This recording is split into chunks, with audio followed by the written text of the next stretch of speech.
Hello there, and welcome to Leader Actions in Less Than 5, where we provide practical tips for leaders to make their teams and organizations better while we students of leadership continue to grow and improve ourselves.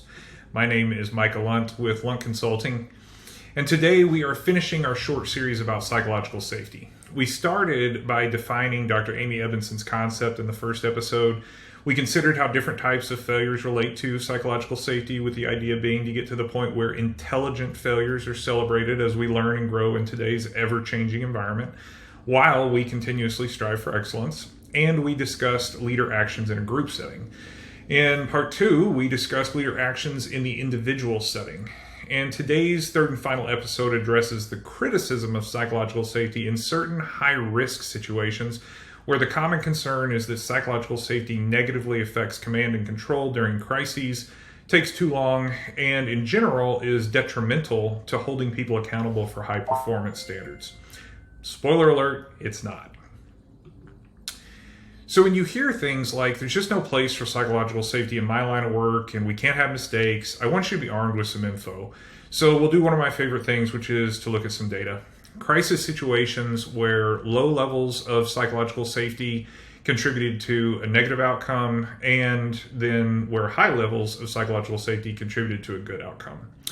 So about 400,000 people die annually from medical errors. In a published study, 80% of nursing students actually noticed those errors while they were working, yet 70% of them did nothing about it, citing poor levels of psychological safety. That is, being made fun of by a physician or being afraid to ask a question for fear of what was going to happen to them.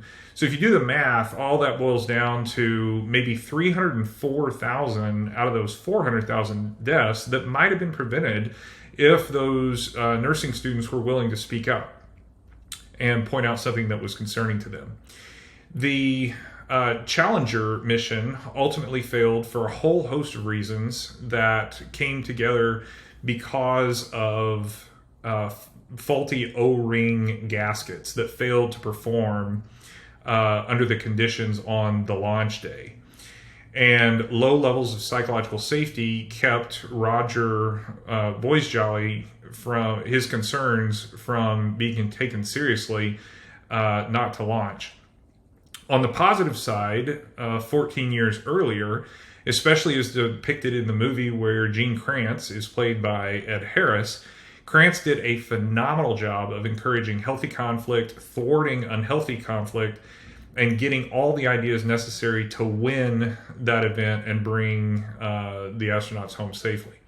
Similarly, having heard a number of reviews of the Dallas police ambush on July 7th, 2016, Chief Brown facilitated high levels of psychological safety when he was working with a team of SWAT commanders, bomb technicians, and other police leaders to find the most appropriate way of capturing the suspect and ending the tremendous public safety threat that still resulted by him being at large in a barricaded position.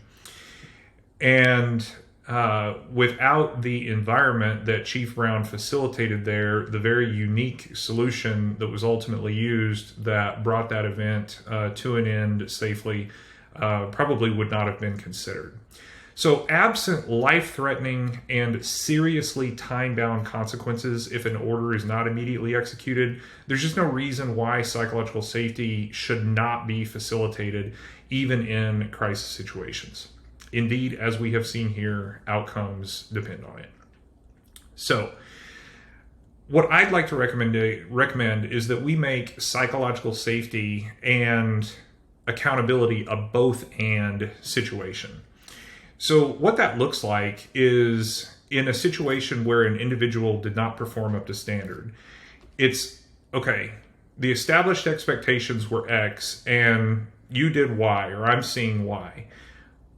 Were the expectations unclear? Was training inadequate? Was time managed well? Were you provided the resources you needed? Did you give your best effort?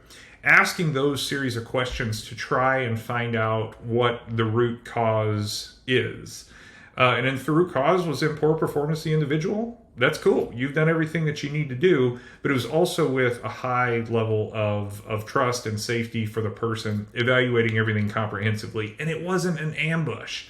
This is where lazy and poor performing supervisors, they do the gotcha rather than the exploratory analysis of what went wrong and what contributed to it. During a critical incident where risks are high and time is short, commander's intent has got to be clear.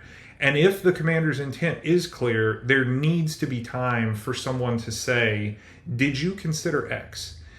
And again, absent that immediate time-bound, life-threatening type situation, there's no reason why the people who are trying to accomplish your commander's intent shouldn't be able to ask if you've considered something in your decision and then get right back to executing your plans. And in those situations where the risk is high and time is low, as Gordon Graham would say, you absolutely have to train for those situations. And there needs to be high levels of psychological safety during that training, of course. To you, the students' leadership like me, thank you for what you do in service to those in your charge. It is tough but awesome work. If you found any value from this, please share it with others.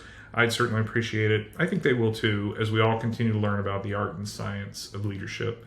If there's anything that I can ever do to help, please don't hesitate to reach out. All my contact info is at lunkconsulting.com. Take care.